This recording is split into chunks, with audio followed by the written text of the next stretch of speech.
maanaam démb face à face bi amul benn mot boo xamante ne wax nañ ko jëmale ko ci tàggat yaram carton rouge wala carton jaune pour ñi nga xamante ne mooy sama confrère yi wala ñi nga xamante ñoo organisé wu war nañ concerté wu avant ñu toog ci plateau bi wax ne thèmes yi nga xamante ne nga wax peut-être dañoo omettre li nga xamante ne moo di maanaam tàggat yaram.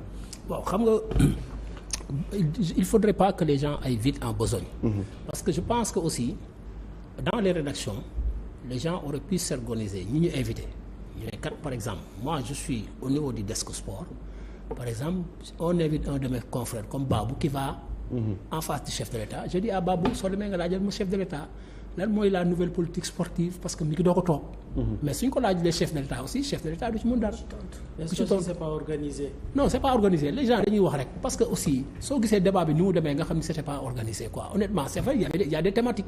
comprendre que mais c'était pas organisé parce que soo xoolee c'était un débat vraiment très free très ouvert et le président était très ouvert à répondre à toutes les questions il y avait pas de questions tabou. Moi j'ai suivi le débat du début à la fin mais je me suis rendu compte que c'était un débat très ouvert très convivial et puis chacun voulait poser n'importe quelle question et il y avait pas vraiment de débat soit yamal fii wala yamal fii et vraiment moi je ne trouve pas mais le problème c'est que c'est aux journalistes de poser des questions.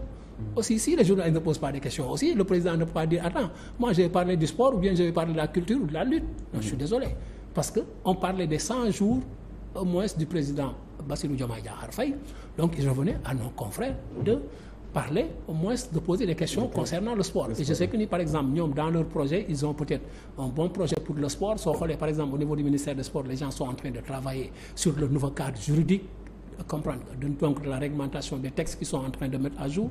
Il y a une commission qui a été mise sur place où il y a les docteurs Ahmed Dieng, les professeurs Sakho et autres, les Mamalay Mbaye. Donc je pense qu'il ne faudrait pas que les gens se précipitent pour qui. Maintenant, l'autre chose aussi, Seyni Lao, je ne suis pas d'accord sur lui parce que les gens parlent de l'accompagnement. Mais l'accompagnement de l'État, il est multiforme.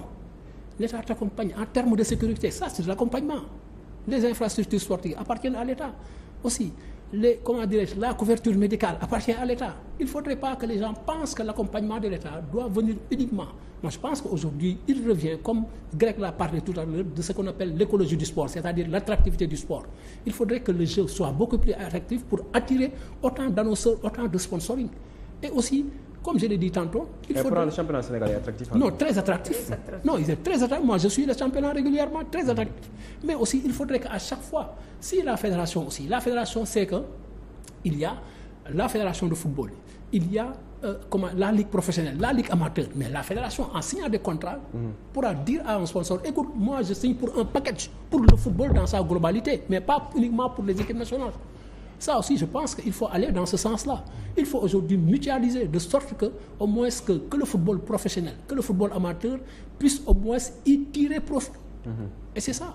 Aussi, il faudrait inciter les annonceurs à aller aussi vers le football professionnalisme. Parce que le football professionnel aujourd'hui, quand vous suivez, par exemple, moi, il m'arrive souvent d'aller suivre des matchs à Diegli, à la Patte d'Oie, d'aller suivre des matchs aux Parcelles Assainies, mais je vois des matchs tellement passionnants, tellement attractifs que maintenant, il revient au sponsor. Et aussi, ça aussi, il faudrait aussi que la presse aide le football amateur.